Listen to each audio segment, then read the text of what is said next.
Hello, it's Wednesday, so this is my midweek musings. What a week! The death of George Floyd, under the on the street, under the neck, under the knee of a police officer in America, has caused fluctuations in my being, to say the very least. I was in an interview this morning, talking about the loving response to these things, and yeah, so anger, frustration, so many emotions that are surrounding it. It's been phenomenal. And the loving response to this has been to forgive, to be grateful for everything that's within it, to be grateful for. It can be difficult, but it's there. A week of being able to see that people get anxious, those that care, wanting to do the best that they can, and being anxious and concerned about whether they get it right, almost paralyzing some with fear, like a paralyzing fear of doing nothing, which means then, it's just this kind of mad catch 22.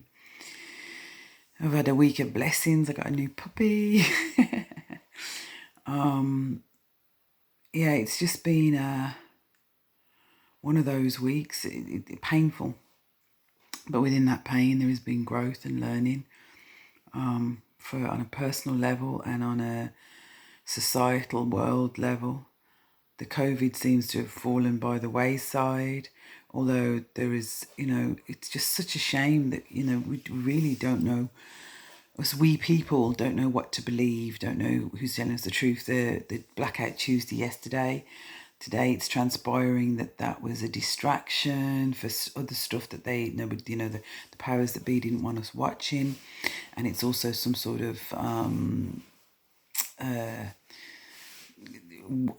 it's a symbol of something else in another something. Honestly, it's like you try and do right and you end up not.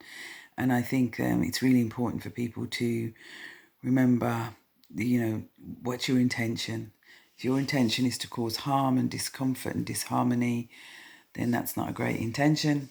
If your intention is to free your own mind and free the minds and lives of others in a loving way, not a violent way, but in a loving way, then, hold true to your intentions and honour that. Honour whatever's coming up for you. The anger and things around. And you got to wonder about the defence of such systems that are just not for the benefit of a global community. And we are a global community. We are connected to each other and to our environment. No matter how isolated you may feel, you are connected. You are not alone.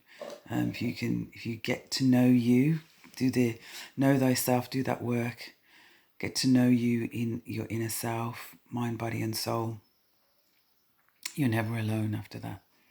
Never. And if you're feeling lonely, that's something else. That's another piece of work that you need to work on. But yeah, so it's been that kind of week. I can't even formulate all the words. I've just done an interview with the Lavender Lake on my loving response that went out on Instagram. My loving response goes out on a Monday, and I've just done an interview with the Lavender Lake on Instagram about that, and it is the loving response to this racism and to all the isms and schisms that are given to divide us mere mortals here, bar the few. And it is that division, divide and conquer. It's just unreal. And the fear that we've all been fed.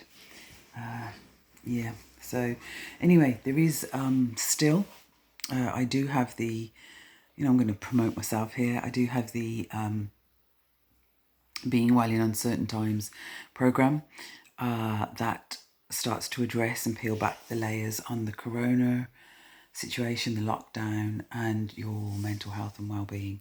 So anyone that's interested in either having that delivered to a group or being part of the next delivery, please let me know. This isn't going to be a very long midweek musing. I've been all over social media really, so I take a look and see what I've been at. when I've been in my garden. I spend lots of time in my garden. So yeah, much love. Be mindful. Be mindful with yourself. Be mindful in your life. Be aware. Being mindful is being aware. So look, do your research, and I don't know, don't do anything that's not in total alignment with who you are at all. And if it's fear-based, it's not love-based. If you're doing anything that's based around fear, don't do it. So yeah, so be mindful. Be careful with you, be careful with the environment, be careful with people you meet. Just live a careful life, a full care life, a life full of care. Be grateful. I sometimes only, I put the gratitude thing as if it's an add-on. Bring gratitude to the forefront of your life. The 5-day How to Create an Attitude of Gratitude is running at the moment. That is going to change because I've grown and learnt since I did that the first time, and I was putting it out as is. So I'm going to relaunch this as something new. Creating an attitude of gratitude, something along those lines, like how to create. It's generating, living an attitude of gratitude, I think. I'm trying to work out the title of what it's going to be. So yeah, be grateful, be kind to you, be kind to everyone that you meet. Start with yourself. You'd be amazed how these things emanate out. It's not selfish. If you're good and in alignment with yourself, then you're good and in alignment with most everybody else too in the world. And for those that you're not, that's okay. That's okay. The tree doesn't compete with the flower. They just grow. Just be you. Just grow. So yeah, be mindful, be careful, be grateful, be kind. Love.